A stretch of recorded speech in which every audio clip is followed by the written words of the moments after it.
pagadapyan na ikaw nang ginapamatian namon ginasandigan. Tingog sang probinsya kamatuuran ginapalap na mensahe nga may dala paglaom kag kasanat. Tinuig na nagligan, ikaw gihapon ang ako nga istasyon sa pagbudlak sang adlaw sa pagtuhaw sang biton. Mga balita nga may dala inspirasyon, Aksyon radyo bakulod man sa gihapon. Padayon Aksyon radyo bakulod saludo sa imo. Padayon Aksyon radyo, salamat kisa pagserbisyo. Patas kag balanse, matuod nga mensahe, wala sang ginadampingan. Padayon Aksyon radyo.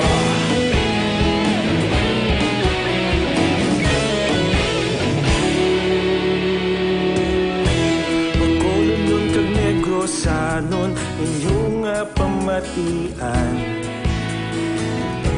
istasyon nga nagapalaplag sang kamatuuran. Mabakod nga prinsipyo, reporter handa sa serbisyo. Kahapon, karon kag sa gihapon, kita magapadayon. Ikaw gihapon ang ako nga istasyon sa pagbutlak sang adlaw sa pagtuhaw sang biton. Mga balita nga may dala inspirasyon, Aksyon radyo bakolod man sa gihapon. Padayon Aksyon radyo bakolod saludo sa imo. Padayon Aksyon radyo, salamat sa pagserbisyo. Patas kag balanse, matuod nga mensahe, wala sang ginadang. Lasay sa 9 Aksyon Radio Philippines Standard Time kagaron sa litali na sa mga nagapangunang nga balita lokal. Gin-relieve si Lieutenant Colonel Jove Espinido sa syudad sa Bacolod kagini ang igat transfer sa Office of the Chief PNP. Sunod kay Lieutenant Colonel Joe M. Malo ang spokesperson sang PRO6, ang relief order ni Espinido ang napetsahan Pebrero 5 tuig 2020. Ini ang ginpermahan ni Police Major General Reynaldo B.I. sang the Director for Personnel and Records Management sang Philippine National Police.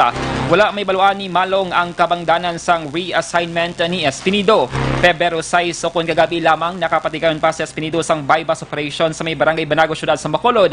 Sa din 3 ka mga drug suspect ang nakapalagyo.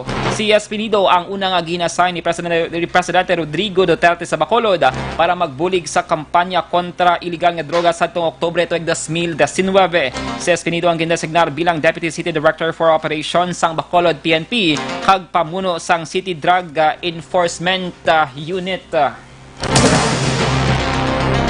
Samtang nagpangayo sang pasaylo ang nagkontrobersyal nga pastor nga naglapak sang isa o kunsang Santo Niño. Sa caption sa video ni Pastor Christopher Gayoba sa ginupload sini sa Facebook, iya ginhingyo ang kapatawaran sang tanan sa iya nga ginhimo kag nagalaom nga ma-apresyar ini ang iya nga pangabay.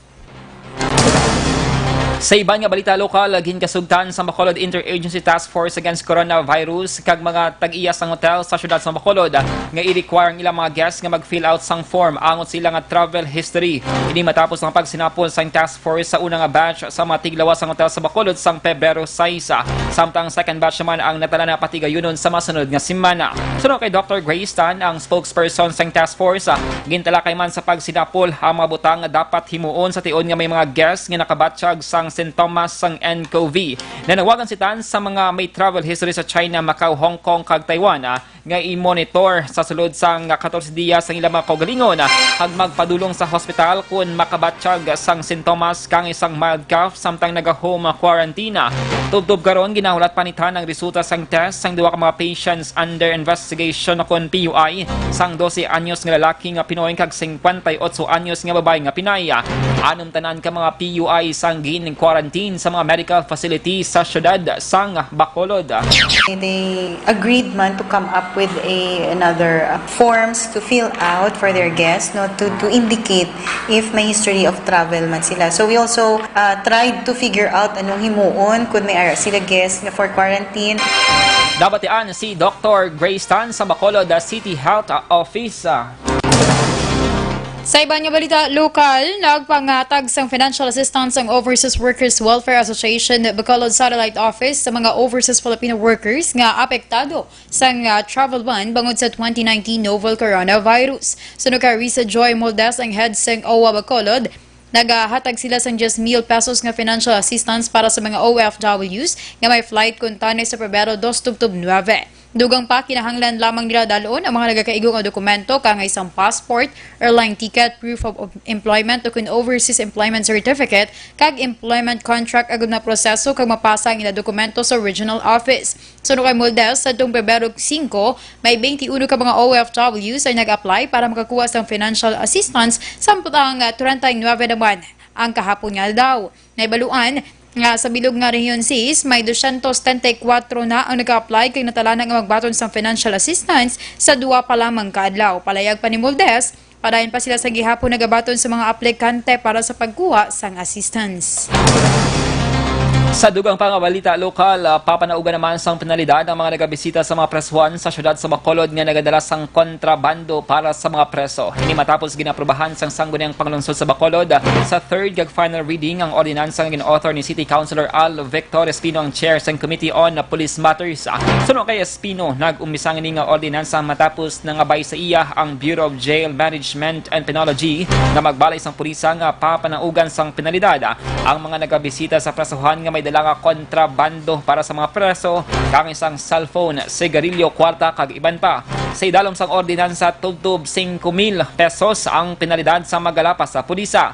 Natala na nga i-publish sa mga lokal nga pamantalaan ng ordinansa antes ini nga ipatuman subong nga 2020.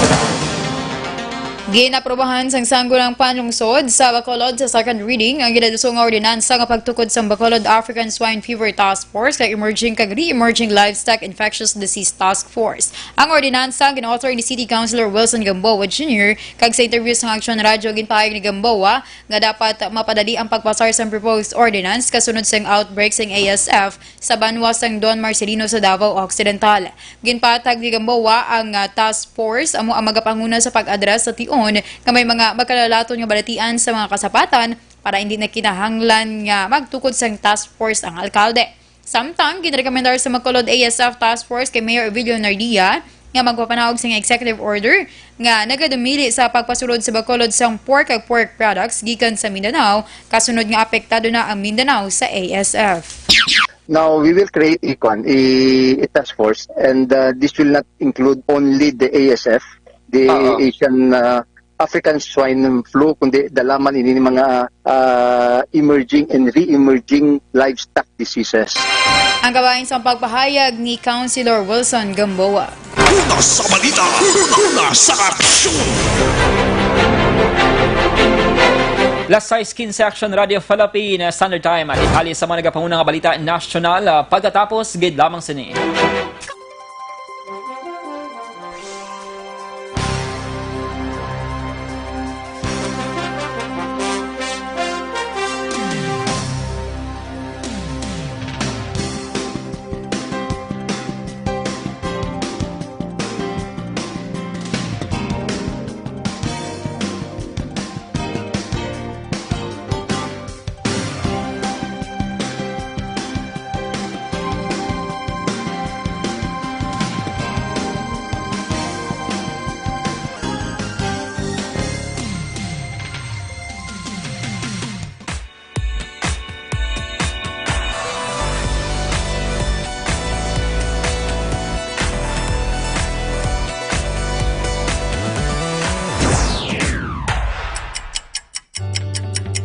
Yari ang mga programa ngayon yung bantayan diri sa DYEZ Aksyon Radio Bacolod.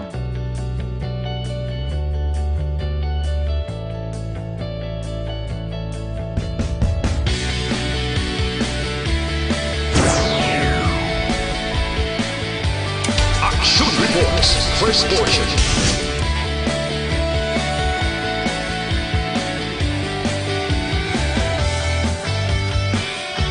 Aksyon Reports, second portion. Aksyon Balitang Bayan, numero 1. Aksyon Balitang Bayan, numero 1.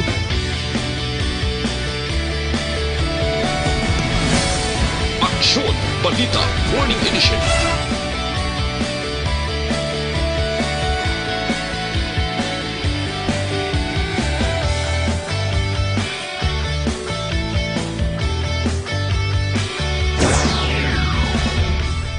Aksyon Hotline. Aksyon Hotline.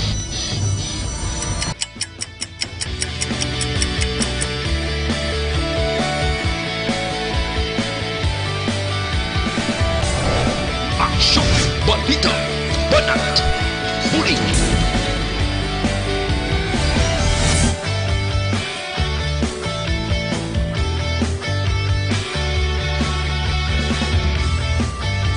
Sa aksyon!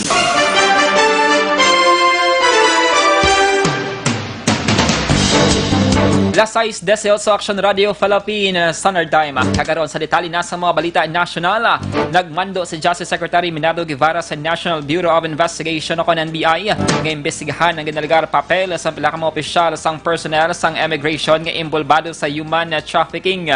Si Guevara ang nag-issue sang Department Order nagligad nga Enero 22 ang sa investigasyon sang NBI sa ginalgar imbolbado ang mga BI officials kag personnel sa human trafficking kag escort activities. Ang mga aktibidad ang ginalakipan sang pagtugot sa mga Pinoy nga turista nga magtrabaho sa luwas ng pungsod, partikular na sa Kuwait, apisar nga ginadilian ini para sa mga bago na hire nga household service workers. Sunod kay Guevara, may report man ini nga nabaton nga ang mga bago nga OFW nga mga Pinoy nga luyag magtrabaho sa Kuwait ang una ginadala sa Malaysia kag Indonesia nga ginaligar. Gina-facilitate man sa pila ka BI personnel. Wala na ginhingadlan sa mando ang mga opisyal kag personnel nga subject sang investigasyon. Nagpangayo pa sa ilo si Labor Secretary Silvestre Bello III sa gobyerno sang Dubai sa pagtugas sang kabalaga sa anunsyo sa kamatayon sang Pinay worker nga ginaangod sa novel coronavirus. Base sa report sang Gulf News, ginpanginwala sang Dubai Government Media Office ang pahayag ni Bello kag gininsister nga mayara sang respiratory infection ang napatay apang negatibo ini sa virus base man sa laboratory test kag ginpagwa. Sa pihag kambahin ginatagman sang Department of Labor and Employment nga ginbase lamang ni Bello ang iya anunsyo sa impormasyon nga ginpadala sa iya opisina apang wala sini diretso ginpahayag nga nCoV ang ginkamatyan sang Pinay worker. Apang anuman ang natabo, nagpangayo na sang pasaylo si Bello sa kabalaka nga iya nahimo tungod sa amo nga anunsyo. Ginpasiguro naman sa Department of Health o DOH nga gin-dispose sa maayo ang lawas ng duwa ka mga Chinese nationals nga napatay sa San Lazaro Hospital sa Manila matapos nag-positibo sa novel coronavirus sa acute respiratory disease o 2019 nCoV ARD. Tulo kay Health Undersecretary Eric Domingo, hindi pa sila makapagwas ang dugang nga detalye kag gin-insister nga bilang paghatag inisang privacy sa pamilya kag sa dignidad sang mga napatay. Apang ginpahayag ni Domingo nga isa sa gin-dispose sang lawas sang 44 anyos nga unang na-record nga patay tungod sa nCoV nga hindi sa pungsod China. Sa piyang kabahin, ginkaruman ni Domingo nga wala sang ginpaydalom sa cremation ng unang napatay matapos nagpamalibad ang funeral parlor sa kabalaka nga maapektuhan ang ila nga negosyo.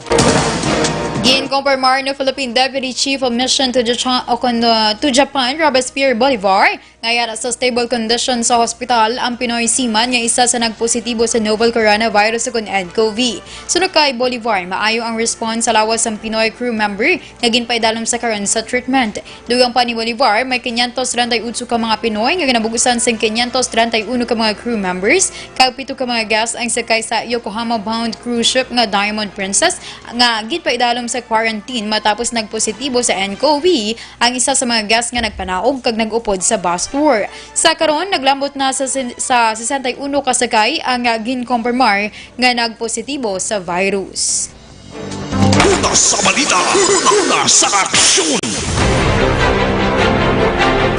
Lasay sa 22 Aksyon Radio Philippine Standard Time.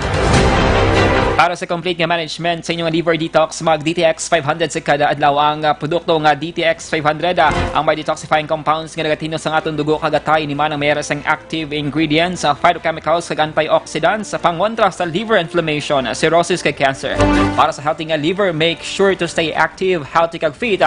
Mag DTX 500 capsule sa kada adlaw ang produkto nga DTX 500 ang pwede na ma-order online kag ma-deliver sa inyong mga balay. Magbisita lamang sa www.kalusuganyan.ph or pwede man i-check ang Kalusugan Yan Facebook page. Detalye sa Balita International, Sports kag Entertainment. Pagkatapos, gidamang sini.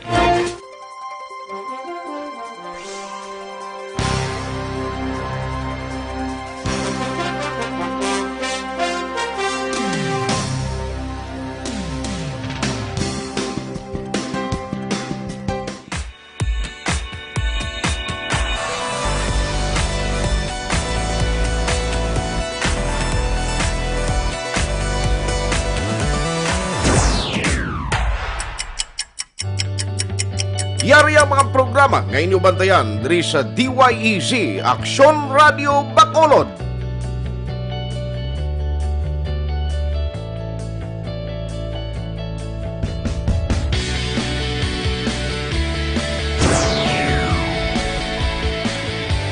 Aksyon Reports, first portion.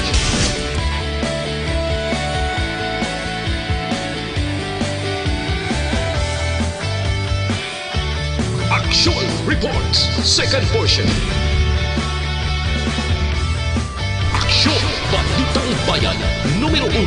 Aksyon Balitang Bayan, numero 1.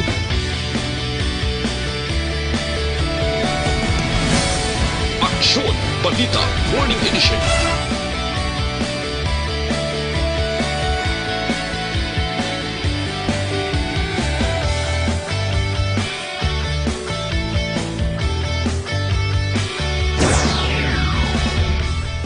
Aksyon Hotline. Aksyon Hotline.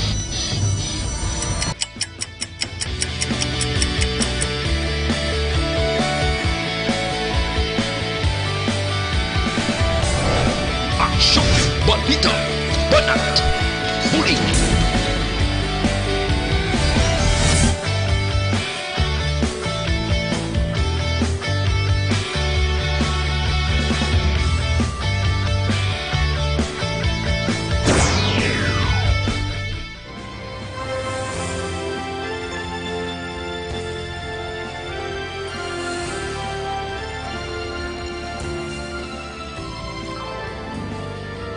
Aksyon Reports Afternoon Edition. Aksyon Reports Afternoon Edition.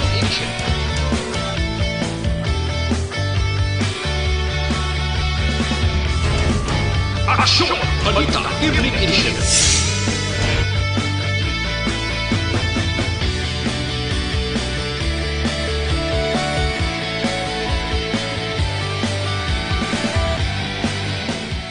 Aksyon Firing Line. Aksyon Firing Line.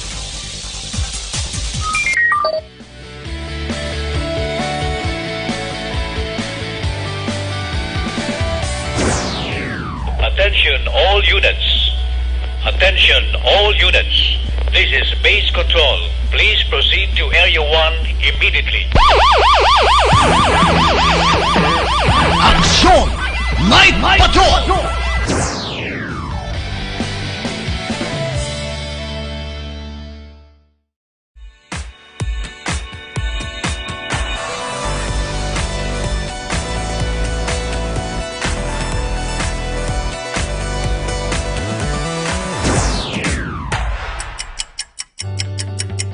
Yari ang mga programa nga inyong bantayan diri sa DYEZ Aksyon Radio Bacolod.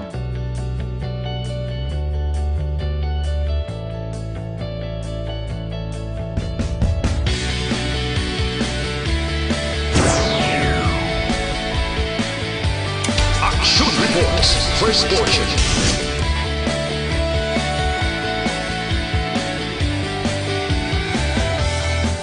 Nasa aksyon!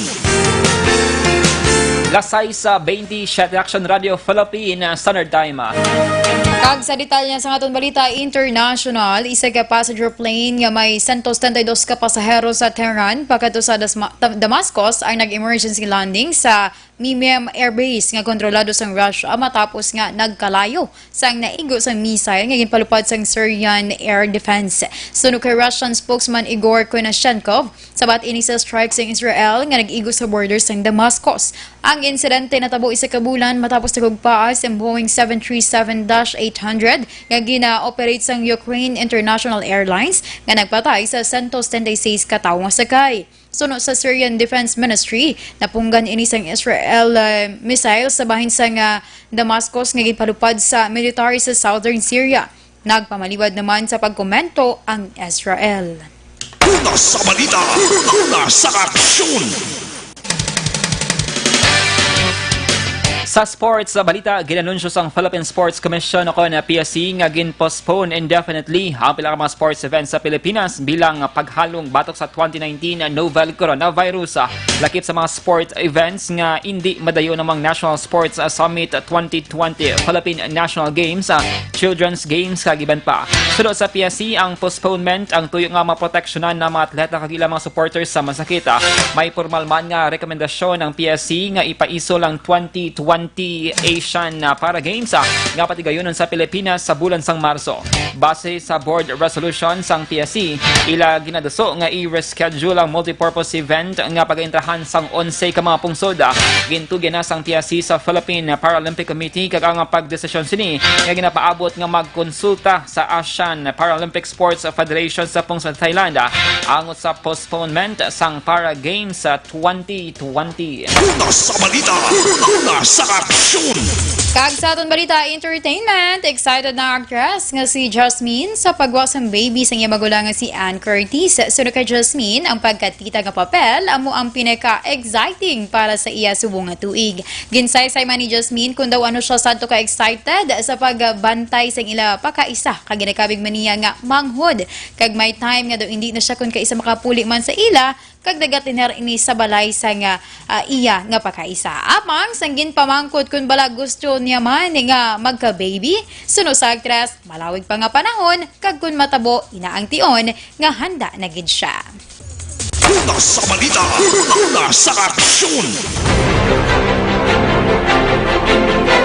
Lasay si Media Aksyon Radio Philippine Standard Time. Inyo nabatian ang kabugusan nga mga balita sa Aksyon Balita Evening Edition.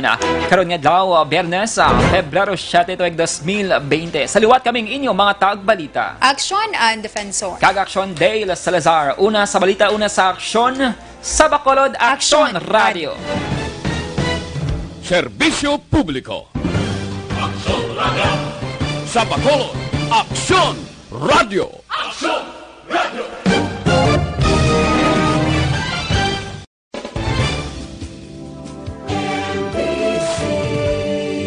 Manila Broadcasting Company. Sa balita, komentaryo, issue,